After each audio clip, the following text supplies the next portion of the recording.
स्वागत है दोस्तों। आज के मुख्य समाचार में आज देश और दुनिया से कई अहम और बड़ी खबर आ रही है। बात करेंगे हर खबर पर विस्तार से। नीतीश कुमार की जेडीयू ने भाजपा से तोड़ा रिश्ता, समर्थन लिया वापस, पहले ही टूट चुके हैं 5 एमएलए। बताएंगे विस्तार से एक और बड़ी अपडेट। अब हम औकात दिखाएंगे भले ही छोड़ना पड़े मंत्री पद, जीतन राम मांझी के बगावती तेवर। इसी के साथ अगली बड़ी खबर में आपको बताएंगे बीजेपी के लोग सबसे बड़े भूमाफिया अखिलेश यादव वक्फ बोर्ड के विवाद पर क्या बोले। एक और बड़ी अपडेट, बीजेपी को लग सकता है बहुत बड़ा झटका, टीएमसी में जाने की तैयारी में पूर्व केंद्रीय मंत्री। तो चलिए देख लेते हैं आज की पहली बड़ी खबर। नीतीश कुमार की जेडीयू ने भाजपा से मणिपुर में वापस लिया समर्थन, पहले ही टूट चुके हैं 5 एमएलए। जी हां दोस्तों, आपकी जानकारी के लिए बता दें, बिहार के मुख्यमंत्री नीतीश कुमार की पार्टी जेडीयू ने भाजपा को झटका दिया है।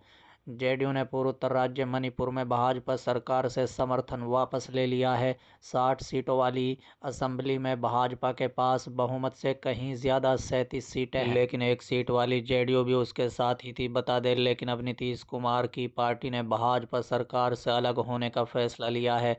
बीते करीब 2 सालों से अशांत चल रहे मणिपुर में भाजपा के लिए ये झटके की तरह है, जो पहले ही कानून व्यवस्था को लेकर विपक्ष का दबाव झेल रही है। इसी बीच पटना से खबर आई कि पार्टी मणिपुर में अपने प्रदेश अध्यक्ष वीरेंद्र सिंह को भी पद से हटा रही है। सूबे में भाजपा की 37 सीटों के साथ अपने दम पर सरकार है, जबकि एनपीएफ के पास 5 सीटें हैं और एनपीएफ के पास 7 हैं। जेडीयू के अप्रत्याशित तौर पर मणिपुर के विधानसभा चुनाव में 6 सीटें मिली थी, लेकिन उसके 5 विधायकों ने भाजपा ज्वाइन कर ली थी। इसके बाद उसके पास असेंबली में एक ही विधायक अब्दुल नासिर था। जेडीयू ने पत्र लिखकर विधानसभा स्पीकर को जानकारी दी है कि हमारा एकमात्र विधायक भी विपक्ष में ही बैठेगा। बता दें कि यहाँ कांग्रेस के पास 5 सीटें हैं, जबकि केपीए के पास 2 विधायक हैं। जेडीयू के समर्थन वापस लेने से भाजपा की सरकार के समक्ष कोई खतरा नहीं है, लेकिन इस फैसले का दूरगामी का असर होगा, खास तौर पर दिल्ली से पटना तक इसके मायने निकाले जाएंगे। बिहार में इसी साल अक्टूबर के आसपास विधानसभा चुनाव होने हैं। ऐसे में नीतीश कुमार की पार्टी के इस फैसले को भाजपा पर सीट बंटवारे के लिए दबाव की रणनीति के तौर पर भी देखा जा रहा है। मणिपुर में बीरेन सिंह भाजपा के मुख्यमंत्री हैं, जिन पर हिंसा के नियंत्रित न करने का आरोप लगते रहे हैं।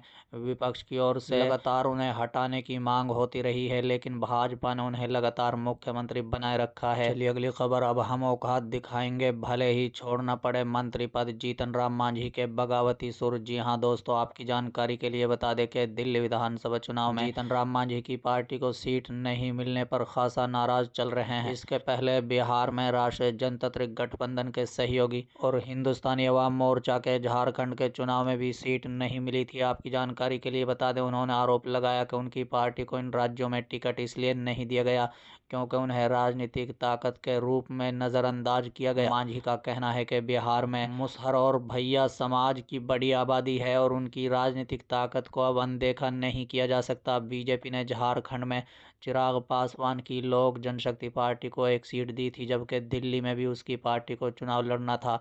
इन दोनों ही राज्यों में हिंदुस्तानी अवाम मोर्चा की कई सीटें नहीं मिली, जिससे जीतन राम मांझी बेहद निराश हैं।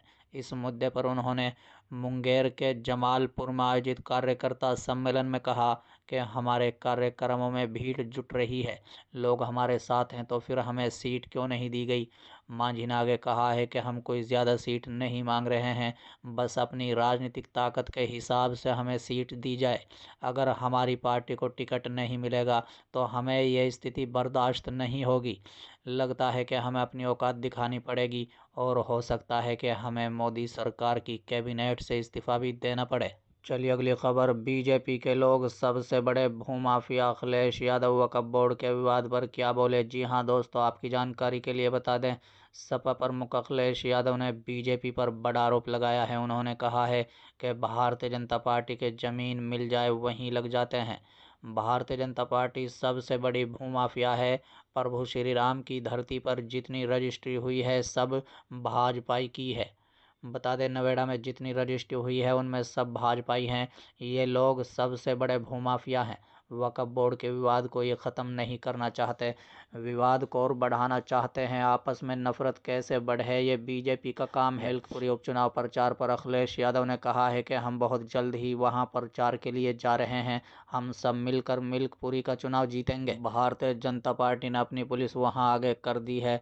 लखनऊ में बैठकर बेईमानी हो रही है। वहां की जनता जान रही है कि अगर निष्पक्ष चुनाव हुआ तो समाजवादी पार्टी जीतेगी। सरकार और पुलिस बीजेपी के इशारे पर काम कर रही है। अधिकारियों को माध्यम से वोट डलवाने की जो संस्कृति पैदा की जा रही है वो बेहद खतरनाक है।